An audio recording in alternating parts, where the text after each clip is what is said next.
Halo teman-teman, kali ini kita akan membahas rumus if error. Nah, mengapa rumus if error ini menurut saya sangat-sangat penting sekali? Hal ini dikarenakan karena ketika teman-teman sudah mempelajari banyak rumus dan mengaplikasinya ke kehidupan sehari-hari atau ke pekerjaan sehari-hari, rumus-rumus tersebut, baik yang kompleks maupun yang simple, dapat terjadi atau mempunyai kesempatan untuk terjadinya error. Nah, disinilah if error bersinar. Karena apa? If error akan menangkap semua tipe error yang teman-teman hadapin dan akan memberikan alternatif sesuai yang teman-teman harapkan. Jadi bisa berupa teks atau berupa blank atau berupa value yang teman-teman harapkan. Nah, nggak pakai lama, saya akan langsung coba mendemokan if error. Nah, di sini saya mau memberitahukan teman-teman bahwa di pembagian ini 103 dibagi 12 menghasilkan 8,58. G11 dibagi H11. Tapi apa yang terjadi jika error terjadi pembagiannya dibagi 0? Kita akan mendapatkan error kan? Nah, maka dari itu kita akan coba lakukan if error, kita tangkap errornya, yaitu G11 dibagi H11. Nah, value if error kita mau keluarkan teks ya. Jadi error nih gitu ya. Nah, langsung kita kurung tutup, tekan enter. Nah, langsung keluar error nih gitu kan. Tapi kalau kita kembalikan lagi ke 12, nah dia tetap ada gitu ya. Saya kembalikan lagi ke 0. Nah, untuk perkalian pun juga sama, yaitu 33 kali 15 menjadi 495. Tapi ketika dia menjadi error, contohnya seperti ini, saya akan masukkan rumus formula errornya dulu. Ada error. Nah, 495 kan? Tetap, tapi kalau saya isi teks,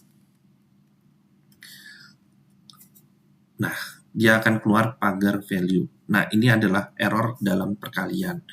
Nah, ada beberapa tipe-tipe error ya. Nah, lalu tipe yang ketiga misalnya NA, itu not available gitu ya. Jadi ada suatu value yang tidak ada. Nah, ini ketika di sum, dia akan mendapatkan error kalau ada salah satu itemnya atau komponennya ada yang error. Nah, di sini if error bisa langsung dilakukan. Lalu kita ketik sum.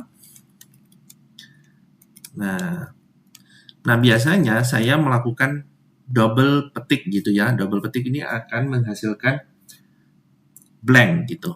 Nah, jika ada error dia akan blank. Nah, tapi teman-teman harus memahami bahwa ketika blank ini bukan artinya tidak terjadi sesuatu, tapi ada error sehingga menyebabkan kolom atau sel menjadi blank. Nah, tapi teman-teman lagi-lagi harus mengevaluasi formula teman-teman dan memastikan itu tidak ada error. Dan error yang terjadi sudah teman-teman expect atau teman-teman mitigasi gitu ya. Nah, sama juga dengan VLOOKUP ya. Misalnya saya if error, ini kode barangnya tidak ada di database teman-teman. Nah, jangan khawatir, if error langsung bisa menangkap misalnya VLOOKUP G21 misalnya ya, G21 atau G22 gitu ya. Lalu X10 sampai Z19 gitu ya. Kita langsung lakukan kuncian. Nah, false ini. Nah, itu akan terjadi error.